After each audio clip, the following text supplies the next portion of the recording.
जय हिंद दोस्तों, the education emission से मैं पूजा प्रजापति आपका हार्दिक स्वागत करती हूँ। दोस्तों, आप सब कैसे हैं? आई होप सो अच्छे होंगे। मैं भी ठीक हूँ। दोस्तों, हम कारवा सीरीज में मैथ्स एंड साइंस की सीरीज में आगे की तरफ बढ़ रहे थे, जिसमें हमने लास्ट वीडियो में आपसे जो है chapter 3 metals and non metals की समरी जो थी वो डिस्कस की थी। प्रीवियस ईयर क्वेश्चन डिस्कस हो चुके हैं। दोस्तों, उसी का एक टॉपिक आज हमने लिया है कंसंट्रेशन ऑफ ओर, यानी कि अयस्क का सांद्रण। तो दोस्तों, आइए समझते हैं सबसे पहले कि कंसंट्रेशन होता क्या है। कंसंट्रेशन का मतलब दोस्तों है सांद्रण, और सांद्रण की जो प्रक्रिया होती है दोस्तों वह क्या होती है कि अयस्क से अवांछित पदार्थों को बाहर निकालने की जो प्रक्रिया होती है, बाहर निकालने की प्रक्रिया को अयस्क का सांद्रण कहा जाता है। क्या होता है?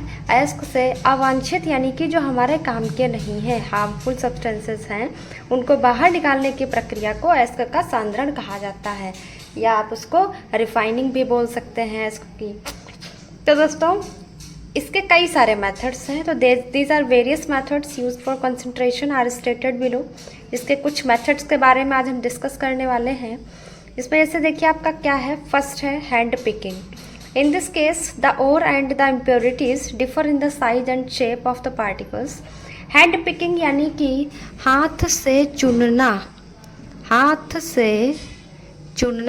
जैसे कि आप लाइफ से रिलेट करता हुआ एग्जाम्पल ले सकते हैं। आपके घरों में जो चावल होता है, चावल से कंकड़ को अलग किया जाता है, दाल से कंकड़ को अलग किया जाता है। तो वो कैसे करते हैं दोस्तों? माताएं जो होती हैं हमारे घर की, हैंड पिकिंग करती हैं, यानी कि इसको हाथ से चुनती हैं। हाथ से कैसे चुन पाती हैं? बिकॉज जो हमारे पास राइस होता है और उसमें जो स्टोन होता है उसके साइज में और शेप में क्या होता है? डिफरेंस होता है। तो ये जो हैंड पिकिंग मेथड है आपका दोस्तों तभी काम आएगा जब आपका और उसके अंदर की जो इम्प्योरिटीज हैं उनके साइज और शेप में अंतर होगा, डिफरेंस होगा, तभी आपकी ये हैंड पिकिंग मेथड काम आएगी।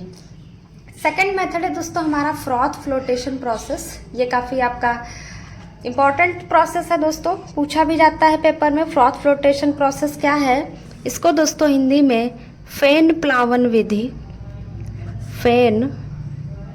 विधि या झाग प्लवन विधि भी कहा जाता है। फेन प्लवन विधि या झाग प्लवन विधि भी कहा जाता है। तो इसमें दोस्तों सबसे पहले क्या किया जाता है कि आप बड़ा सा टैंक ले लेते हैं, वाटर टैंक।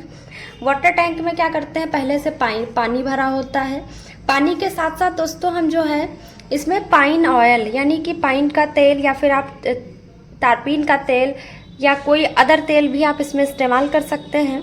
और क्या करेंगे? इसमें क्रश्ड ओर यानी कि ओर पिसा हुआ जो है आप इसमें डालेंगे। इसे डालने के बाद दोस्तों क्या करते हैं? एक पाइप लेते हैं।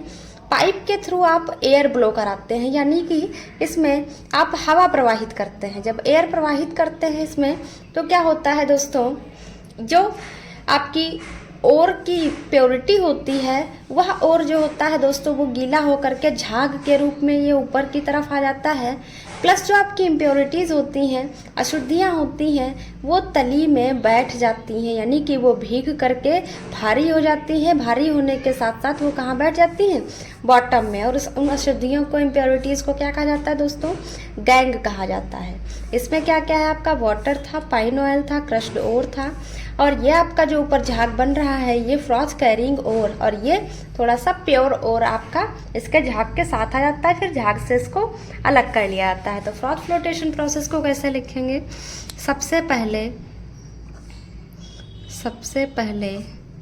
एक टैंक में पानी और पाइन का तेल लेते हैं और इसमें क्रस्ट ओर यानी कि पिसा हुआ अयस्क या छोटे छोटे टुकड़े आप लेते हैं को पानी में, यानी कि जो सॉल्यूशन है आपका, इसमें डालते हैं।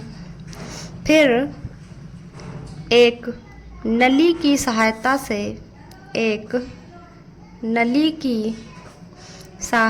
से क्या किया जाता है? वायु प्रवाहित की जाती है, वायु प्रवाहित की जाती है तो अयस्क झाग बनकर ऊपर आ जाता है, झाग बनकर ऊपर आ जाता है तथा अशुद्धियाँ गीली होकर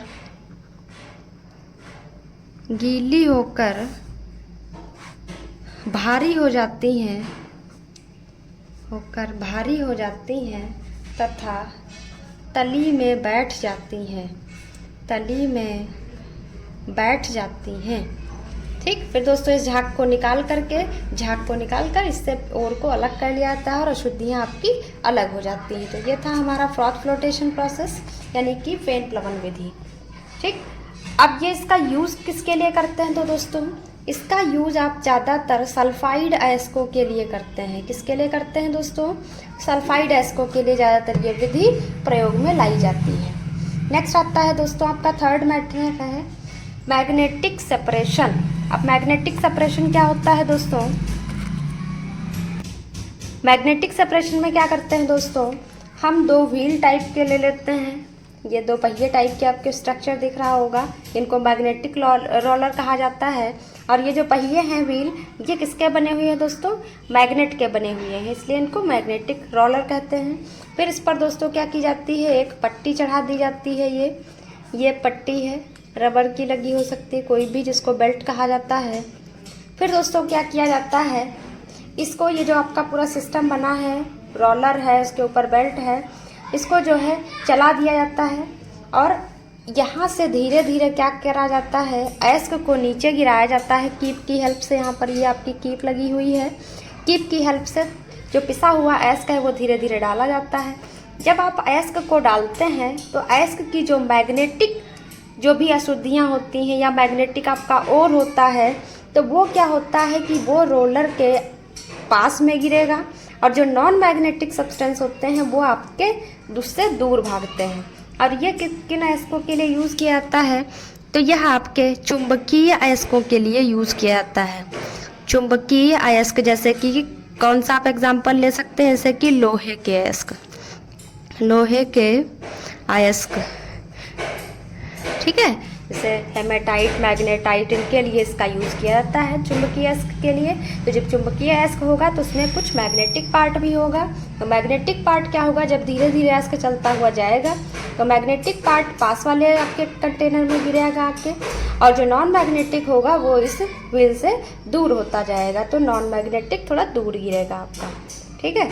यहाँ पर ये आपका जो रोलर लगा हुआ है, ये नॉन मैग्नेटिक एक रोलर रखा जाता है, इधर मैग्नेटिक रखते हैं। इससे जो मैग्नेटिक चीज़ें हैं वो आपकी मैग्नेट की तरफ, ये मैग्नेटिक रोलर की तरफ आती हैं, और जो दूसरी होती हैं आपकी, वह दोस्तों आपकी जो है दूर गिरती हैं जाके नॉन मैग्नेटिक ओर की तरफ। तो अब इसको लिखेंगे कैसे दोस्तों? अब देखिए, आइए देखते हैं। तो दोस्तों जो चुंबकीय पृथक्करण विधि है, चुंबकीय पृथक्करण विधि में क्या होता है,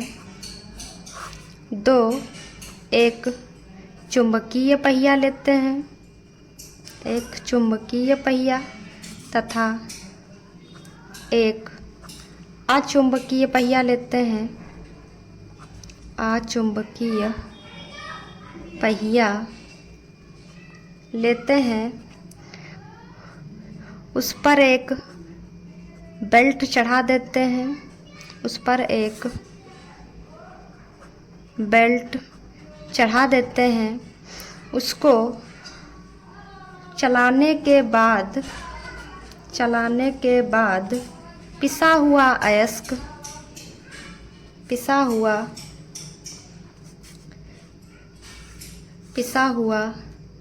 अयस्क कीप की सहायता से डालते हैं, कीप की सहायता से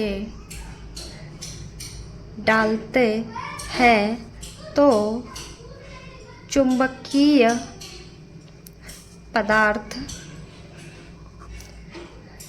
चुंबकीय पहिए की तरफ गिरता है, चुंबकीय पहिए की तरफ गिरता है तथा अचुंबकीय पदार्थ पहिए से दूर गिरता है। तो दोस्तों इस प्रकार क्या होता है, जो आपका कोई भी चुंबकीय अयस्क होता है तो उससे चुंबकीय पदार्थ अलग और अचुंबकीय पदार्थ अलग हो जाते हैं। तो ये थी आपकी दोस्तों कुछ कंसंट्रेशन की विधियाँ थी, आपकी अयस्क के सांद्रण की विधियाँ। अब इसके बाद दोस्तों नेक्स्ट वीडियो में हम डिस्कस करेंगे किसी भी मेटल का एक्सट्रैक्शन कैसे किया जाता है, किन किन प्रोसेसेस को गुजारा जाता है। तो आज के लिए दोस्तों इतना ही, नेक्स्ट वीडियो में डिस्कस करते हैं। Thank you so much, thanks for watching. अच्छा लगा हो तो अपने दोस्तों को शेयर करें, चैनल सब्सक्राइब करें। Thank you so much, thanks for watching.